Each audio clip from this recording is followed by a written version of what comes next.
You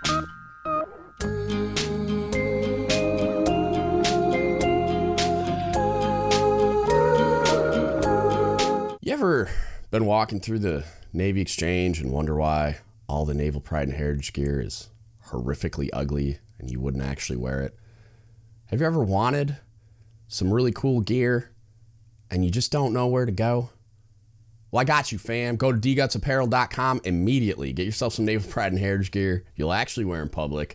We're working on new designs all the time, open to ideas. We're trying to create a brand that lets you display that pride, but doesn't make you cringe. Also, if you're willing to and you're able to, please go to patreon.com/dgutspodcast, pick one of the 5 tiers, and become a patron today. What's up, everybody? Let's spin some yarn. This one's going to be fun. So there's been some news articles recently. I wanted to do this sooner, just for the timeliness of it, but I was pretty sick last week. With the former vice chief of naval operations getting arrested for bribery, allegedly, like a bribery charge where basically there was allegedly quid pro quo where while he was on active duty, he facilitated the awarding of contracts to some company in exchange for employment when he retired. The article, and take it for what it's worth, it's the Navy Times. Both of these articles appeared in the Navy Times. One of them actually has substantiated court-martial stuff, but I'll get to that. This one is still pending, so it's like, it's all just what the government is alleging, but like, and again, I just want to be really clear so that nobody, like, I don't want no lawyers sending me letters or anything, but like, it's all alleged. Like, it's all like innocent until proven guilty, but I'm going to get into what, like, how it looks and why that's a giant fucking problem. But like, both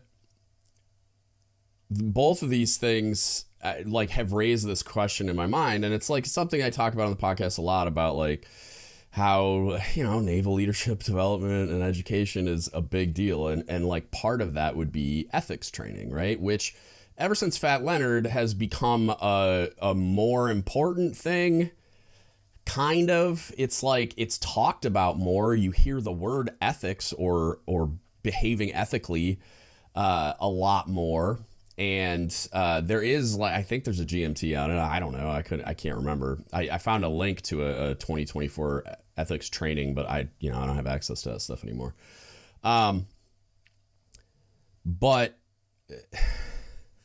the thing that I did a little research too, the thing that I find the most damning about this is the ethical side of it. And there's the second case about the command senior chief. I'm going to get to that in a bit, but this one, like the VCNO one is pretty nuts just because he, like, I mean, the dude makes a preposterous amount of money just to continue breathing based on his pension as a 4-star admiral. And I'm sure there was a disability claim too, but like, I mean, we're talking like 5 figures a month for the rest of his life. So like,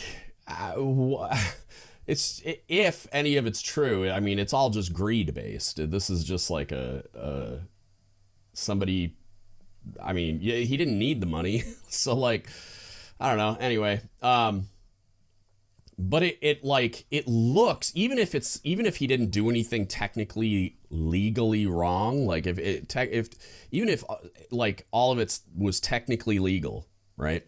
If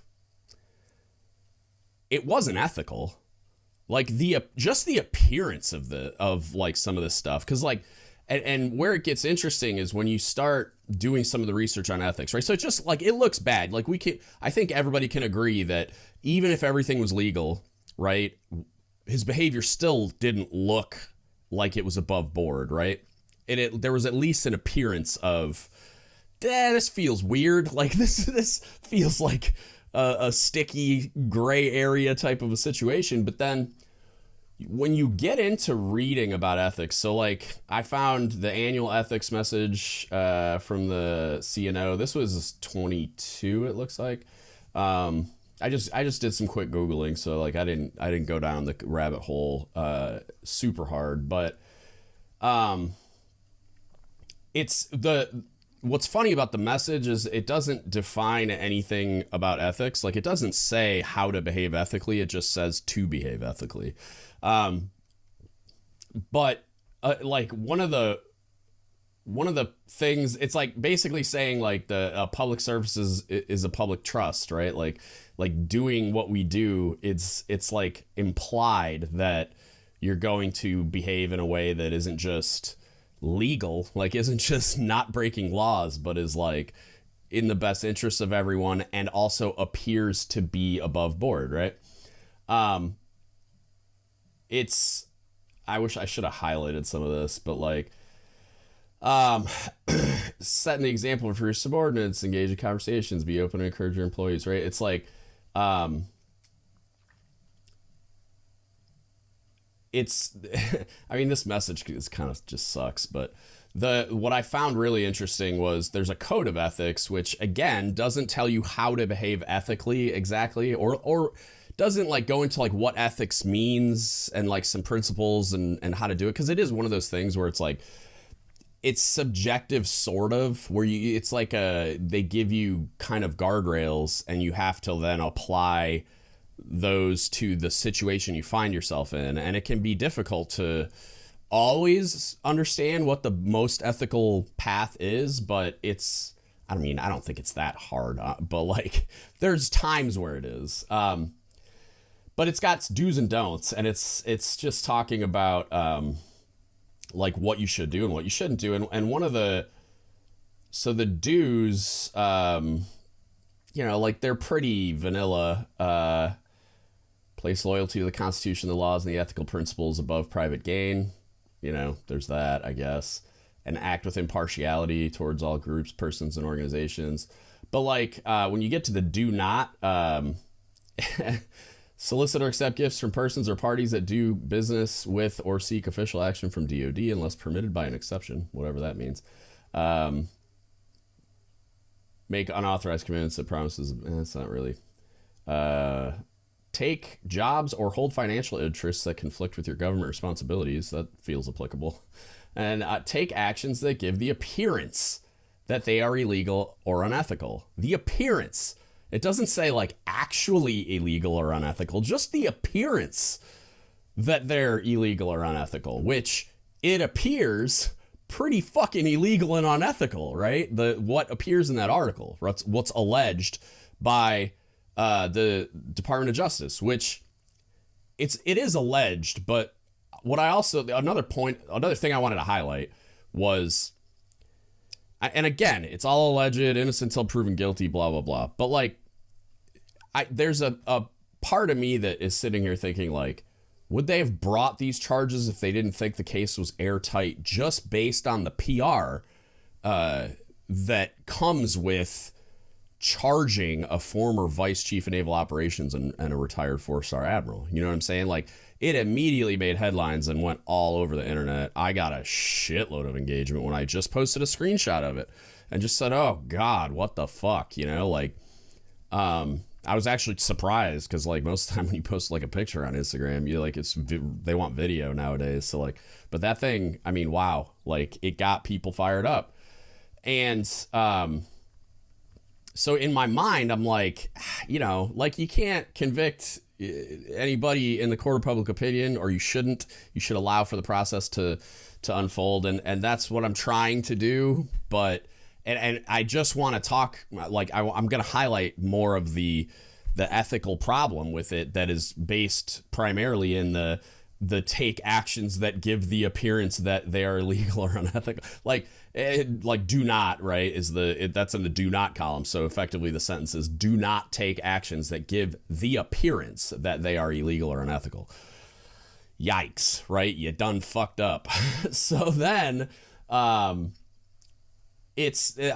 also kind of in the back of my mind going like, it's even more damning to me that the Justice Department was willing to bring the charges. Cause like, I would guess, and this is just pure speculation, I'm not a legal expert, you know, I don't know if this is the case or not, but I would be surprised if they brought the charges without some like super damning evidence and without the Department of Justice at least thinking to themselves that this case is like airtight, right?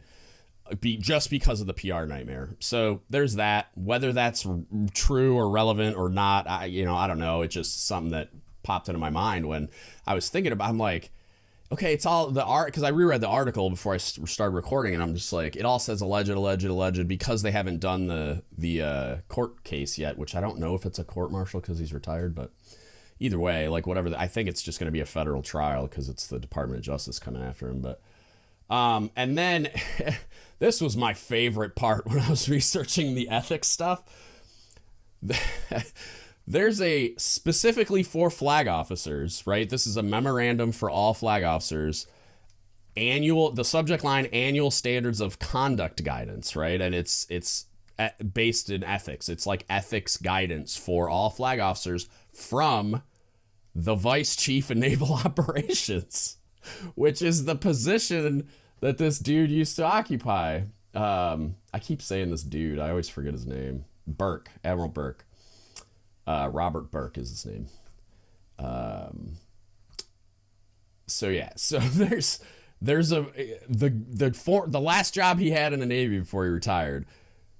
He probably signed out one of these memos. I didn't find his memo. I found the most recent one from 2024, but it was, I'm assuming it's the most recent one because it was published in April of 2024, but from this VCNO, signed out by the VCNO, it's an annual standards of conduct and guidance memo, right?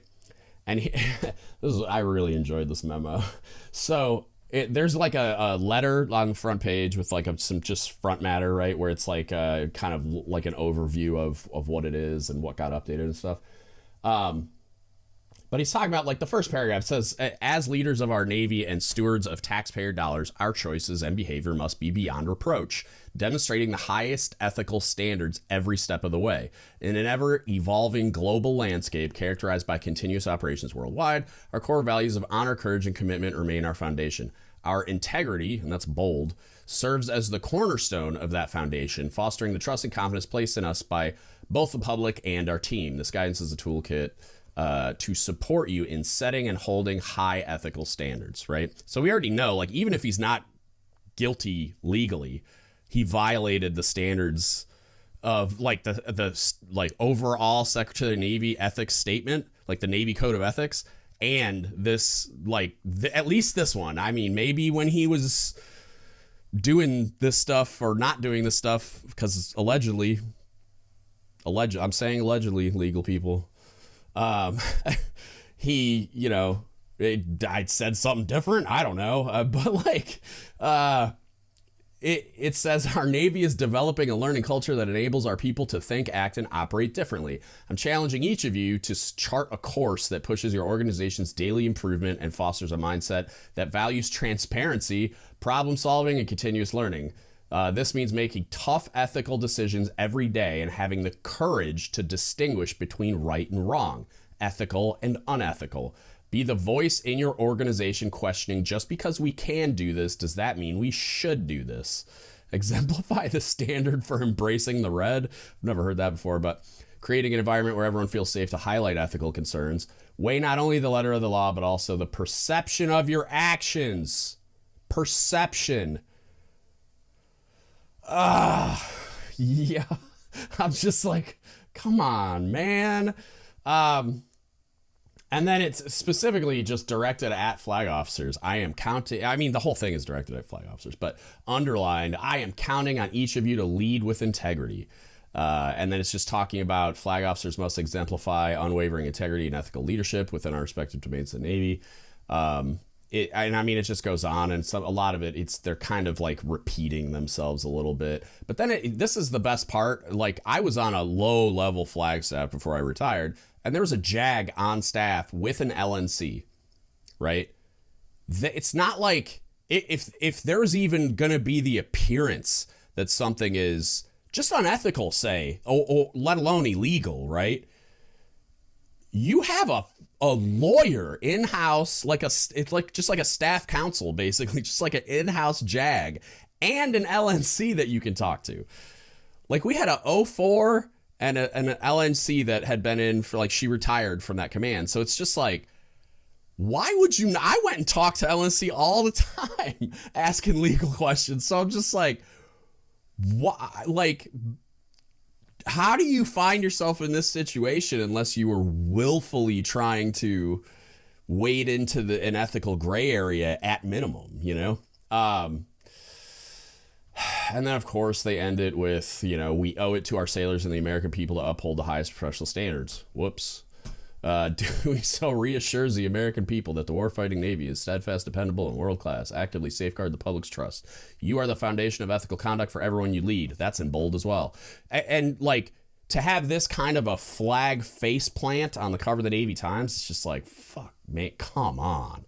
You know, and it's just like, and then when I found these documents, I was just like, holy shit, really? Like, it's spelled out in pretty explicit detail. And then the cherry on top of this whole fucking thing, this flag document, like flag memorandum directed at admirals to specifically not just like provide them with direction, but just give them tools to avoid stepping on any of these landmines accidentally. There are 2 sections in this document that I found surprising, but kind of not, you know, just because at this point I expect disappointment. There's enclosure 1 tax 04, title of which is communications with industry. So there's a whole section on the do's and don'ts and what, you know, like how to navigate the gray area of communicating with industry. So like a couple of contractors come to you and want to get a contract to do training for the Navy, which is what happened in this situation. There's a whole section of guidance on that. And oh, by the way, you have a lawyer and an LNC in-house that you can talk to. I mean, at the 4-star level, they probably got a whole fucking staff of legal people, like beyond just the one of each. I'm not sure, but I would assume that there's like a full bird captain and probably a handful of O3s, and then like a couple of, like, you know, a staff of legal men with like a senior chief or a master chief or something. I don't know. And then there's another section that I really enjoyed. Let me scroll down to make sure I get the name right. Where'd it go? Oh, here we go. It's enclosure 1 tax 09 is post-government employment. And it's got like all the restrictions on what you can and can't do and what, like, based on your prior position and all this. And it's just like, I mean, this is a 54-page document.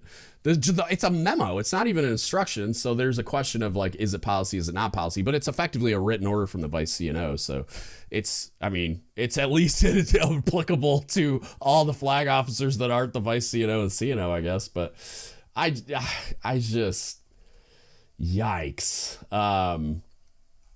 When I found that, I about fell the fuck out of my chair just because, like, it's too on the nose. It's just like, you had everything you needed to avoid even the appearance, which, and it's not just that, like, I'm saying it's a good practice to avoid the appearance of, you know, like violating your integrity or operating unethically or violating laws, allegedly.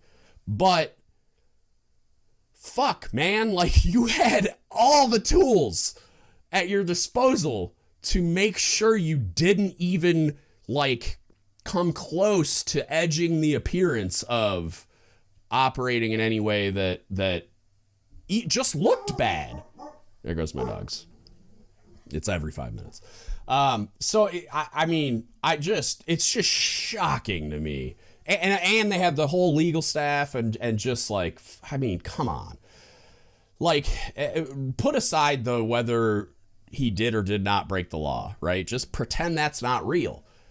It looks horrific when you're talking about somebody that was in that high of a leadership position in the military as a 4-star flag officer, second most senior officer in the entire Navy, right? Just under the CNO. And the Justice Department arrested you for bribery and a bunch of other shady shit, which is all just alleged by the Justice Department. Again, I'm just trying to cover my bases here. So there's that one was the first thing I wanted to focus on. And then like specifically zoom in on the ethical piece, right? Because then you go to the substantiated case against this command senior chief. So it was on an LCS, and I was told I haven't I'll click on her official biography or whatever if it'll let me, because somebody told me she was an IT. I thought she was like Intel, but that's not, that link was not real apparently. What happened here? It's like spam or something. It said it has a link to her official biography. Is it gonna actually take me there? Oh, here we go. So yeah, it said, I mean, she's a command senior chief, but which they re-rate to the command, command master chief, command senior chief thing. Yeah, so, well, she has a bachelor's degree and a master's degree in business administration with concentration in information security and digital management. That implies IT. I don't see it saying she had a rate. Oh, wait, there it is. Yeah, information systems technician. So she was an IT, okay? That's relevant because of what happened. So on this ship, and this isn't allegedly, like, she's been convicted at court-martial, reduced in rank to E7, probably getting forced retired, though it doesn't say that in the article, at least that I saw. But she, let's see, pled guilty at a court-martial in March to charges that she installed an unauthorized Wi-Fi system aboard the ship and then lied about it to superiors. She apparently quietly got relieved, and I didn't see her relief thing. Normally, how you see the command master chief of this boat got fired. I didn't see any of that when it happened. Not to say it wasn't out there. But I didn't see it. And apparently, I mean, the culture was shit hot because they fired the XO too, in May of the previous year. But, yeah. And then at special court martial, she pled guilty to willful dereliction of duty, right? I guess she pled non-guilty to, apparently she altered some Starlink data usage report to try to impede the investigation. They convicted her of it anyway, even though she pled not guilty. And it's just like, so fucking wild to me. So the premise, let me just sum this up for you. An IT senior chief who is not just an IT and worked in the Intel community, has a high security clearance, all the things, right? Then is also a command, they're the command SEL. She's a command senior chief. She guided or did it herself, I'm not sure, the installation of unauthorized Wi-Fi on board the ship. I'm assuming it was Starlink, because how would you get internet at sea otherwise? And they mentioned the Starlink report getting doctored, I guess, and that's one of the things she got convicted of. So they had just unauthorized internet, right? And they were using it because, of course, they were. Otherwise, why would you do it? While the ship was at sea. So think about OPSEC for 5 seconds. And I'm the fucking cook chief over here. And I'm like, what in the fuck were you thinking? Of course it's a fucking problem. And then, not only did she do all this, but then she lied about it, trying to hide it and all this other stuff. So then that goes into the same ethical issues. Why am I talking about this, right? These are just two, and they both came out recently, even though they didn't happen at the exact same time. Just two of however many glaring examples of the institutional failure to develop and screen leaders. It's just, I'll never understand why that when you have so many examples of shit like this, that they don't go so hard into, okay, how do we fix this? Well, you fix this by, leadership development education, by robust, education on ethics and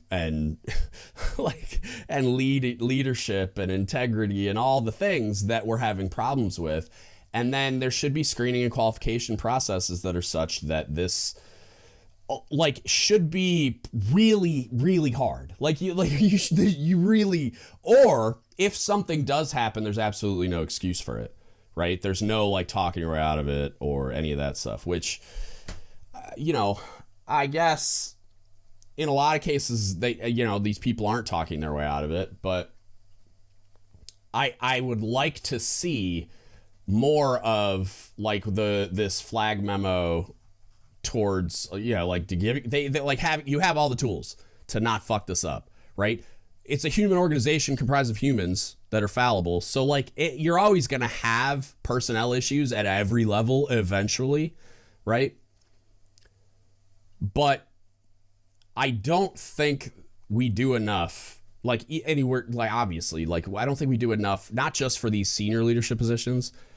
Like you should, by the time you fucking get to like you're in a triad at any level or the vice CNO, by the time you get there, I mean, you have so much experience and education and like, especially on the officer side of the house, they got a lot more resources than we do as far as like the war colleges and some of them have grad school pipelines depending on the field they're in. They have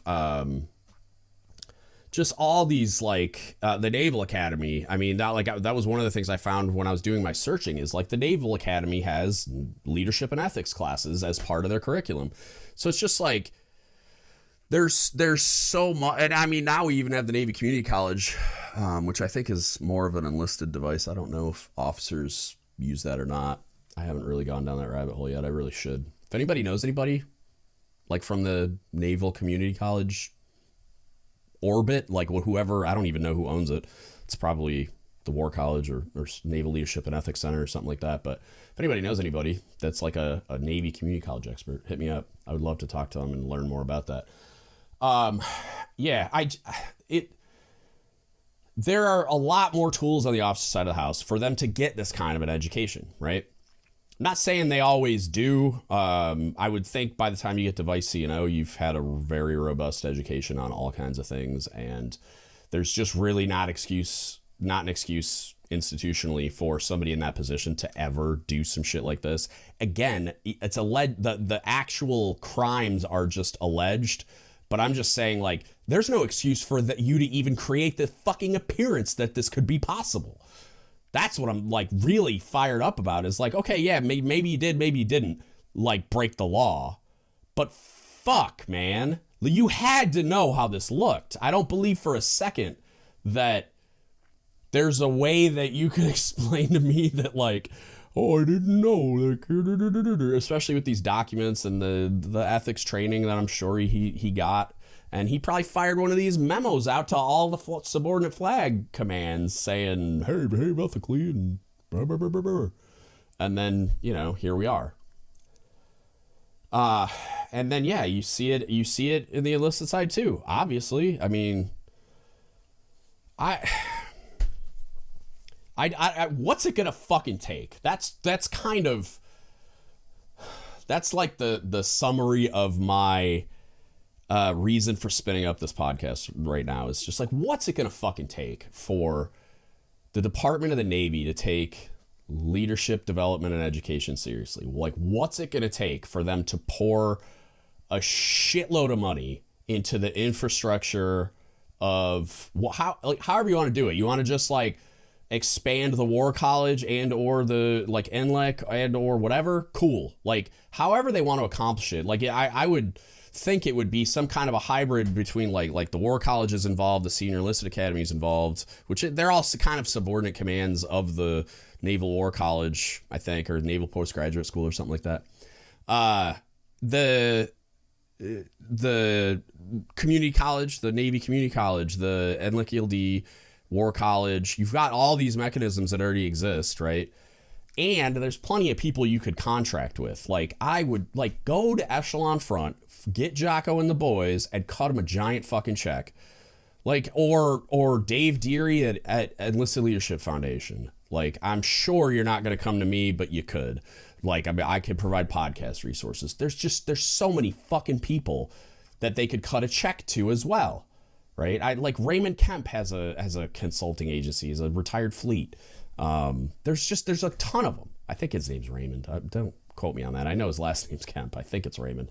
But yeah, like, I mean, there's just no, like, what's it going to take for you to take it seriously? What's it going to take for the organization to, like, invest in this in a meaningful way where there's, like, not just a robust education pipeline for everyone on leadership and ethics and management and all those things, but also, like, there's got to be like a screening process, like a qualification process. And like, I know you could point at things in naval instructions and say, oh, there is one. Yeah, there's one for like command SELs too. And I got the whole fucking PQS blazed off without ever having to fucking demonstrate any level of competence to anyone except for my command SEL who observed my performance on a regular basis just because he was my command SEL. And like, granted, he signed a lot of it, but a lot of other CMCs signed the shit out of it. And they barely knew me. They just blazed it off. So it's just like, I was concerned. I had a lot of conversations with people about how I don't feel any more ready to be a command senior enlisted leader after having this whole card done up to the check riding board than I did before somebody handed the blank card to me. And like, yeah, there was a follow-on Cobb CMC course at the Senior Enlisted Academy that I have not gotten to attend. I'm sure it's great because the Senior Enlisted Academy is fucking great at what they do. But like, I think it's a 2-week course. So it's like, there is something, but like this command senior chief went through it. Fucking like, and I'm not blaming them, right? I'm not blaming the Senior Enlisted Academy for this one anomalous fuck up. But what I am saying is there's a lot of senior enlisted leaders that get relieved. There's a lot of senior enlisted leaders that get into just the kind of trouble that I mean, it's like from a bad TV show or like some old sea story from the Navy Times comment section or some shit. It's like, there's gotta be a better way. Like, I know we have the capacity to do better. Set that aside. Like, I mean, come on, man. This shit is I mean, it's embarrassing, right? Even for me, there's like some shame involved in the feelings swirling inside my guts. But like, also just like, I'm just so fed up, man. I'm up to my fucking eyeballs with seeing shit like this. And then it's like, it makes waves with people like me and like the online community of Reddit and Discord and all that kind of shit and just social media generally. And it makes waves among Gen Pop and the Navy. But like, is somebody at the Pentagon losing their shit about this? Are people in DC losing their shit about this besides the people at the fucking Justice Department that are prosecuting him? Like, fuck, man. This should be so goddamn embarrassing for so many people that you would think you would see a huge, like, knee-jerk reaction. I'm not saying that's the move. I'm just saying you would think you would see some type of like a sudden and like strong reaction that involves like corrective actions that apply to the entire officer corps. Because holy shit, this guy made it to the 4-star flag rank and the second highest job there is in the entire Navy. And we had a MCPON get sent home. We've had like all kinds of other like high level CMCs getting all kinds of shit. Tons of COs get fired all the time. There's been other famous stories of flag officers just like doing crazy stuff. So it's just like, and some of that was based on mental health and addiction and stuff like that. But it's like, I don't know, man. I've been retired for a couple of years and I'm still like up to my fucking eyeballs in it. Like, I'm just so over this bullshit. It's like, how hard can it possibly be to not behave unethically, to not violate your integrity, to not like, and again, like, I'm not talking about the UCMJ. I'm not talking about federal law, any laws that are on the books. I'm not talking about any of that. I'm just talking about like violating like the expectations and norms of the organization, the Navy core values, the, you know, ethos, if you've ever read it, and like the standards for ethical conduct, like the Navy Code of Ethics. And it's like the Navy Code of Ethics could fit on a fucking phone card, like a business card. It's like, do place loyalty to the Constitution, the laws, and the ethical principles above private gain. Do act impartially to all groups, persons, and organizations. Do give an honest effort in the performance of your duties. Do protect and conserve federal property. Do disclose fraud, waste, and abuse and corruption to appropriate authorities. Do fulfill in good faith your obligations as citizens and pay your federal, state, and local taxes. Do comply with all laws providing equal opportunity to all persons regardless of race, color, religion, sex, national origin, age, or handicap. Do not use non-public information to benefit yourself or anyone else. Do not solicit or accept gifts from persons or parties that do business with or seek official action from DOD unless permitted by the exception. Do not make unauthorized commitments or promises that bind the government. Do not use federal property for unauthorized purposes. Do not take jobs or hold financial interests that conflict with your government responsibilities. And finally, do not take actions that give the appearance that they are illegal or unethical. That's the whole thing. Would that take like 40 seconds? That's it. That's the whole Navy Code of Ethics. There is a reference involved. I'm sure that it gets elaborated on somewhere. That's the whole fucking thing. That's all of it. Like how hard is it to navigate? And it was published in November of 2005, which I also found funny because, I didn't even know it was real until an hour ago. But I knew what ethics were, and I've in the Senior Enlisted Academy they used as a teaching aid the Encyclopedia of Ethical Failures. I think it's a government like a military book because all the if I recall correctly, all the scenarios presented in it were military scenarios, like person X did this, did that, whatever. It may be a civilian document. I can't remember, but I thought I remembered it as all military scenarios. I might be making that up. But the Encyclopedia of Ethical Failures is a good read. Because it's cool because it gives a lot of scenarios. So it helps clarify. You could take an ethics course, you could read a book on ethics, but without seeing it applied, I guess, without reading the scenarios where okay, now you're in it and this is what's happening. How do you behave ethically? That it gives a lot of really cool illustrations of situations where people failed ethically, and it's very teachable when you get to read about those things. And they're all real events too. They've been stripped of all the PII and stuff like that, so they're all general. But it's all things that actually happened. So it's pretty cool. But yeah, it's the teaching needs to get done. It needs to be more robust, and it needs to be universal and not a click-through fucking Navy e-learning thing that's done annually. Because nobody fucking... I just got a job recently, and it's with a defense contractor, so I had to do information awareness and fucking... the other one, I had insider threat, I think. And I didn't look at the slides. I mean... because I've done it a million times, so I already knew the answers to the questions, but I just clicked through it. And it's what am I getting out of that? Nothing. I'm checking the box so I can send the certificate to the person that needs it, so they can check their box on their end. And and I can use an NMCI computer. It's that's not how you teach or train or anything. It's hot garbage. And not only is it ineffective, everyone fucking hates it. Everyone hates it. I knew I was going to click through it and it was going to take me 10 minutes, and I still just let out an exasperated sigh and rolled my eyes when I got the email. I'm like, really? I have to do this shit? Oh, all right, I'll pretend to care for 5 minutes. It's just it's we need to do better, man. We just do. And there are so many ways to do it that it seems mind-numbingly obvious. The hardest part would be funding, but I don't see how.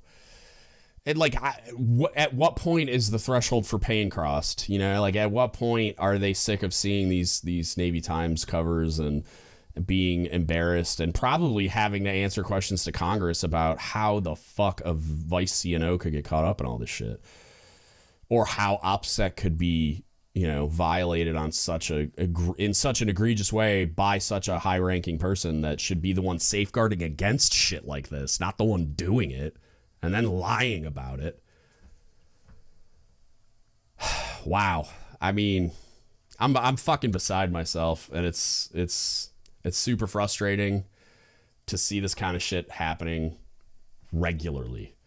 These are two very egregious examples that happened to just be made public very close together, so it like stuck out, I feel like.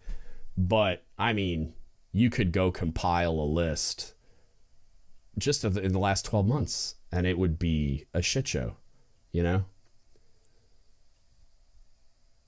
don't know. I'm gonna wrap it up here. This is almost just me venting to the internet at this point. Like, it's extremely frustrating to keep seeing stuff like this. And I can't say that I feel like it's getting worse. And that like our leadership competence, like the aggregate of it across the entire organization, is getting worse, but it sure feels that way. Which is a scary thought given where I observed it during my career, and I was already so fired up that I started a podcast on it like almost 10 years ago. So yeah, I as always, I'm curious to know what you all think of these things, how you reacted when you saw this kind of stuff, and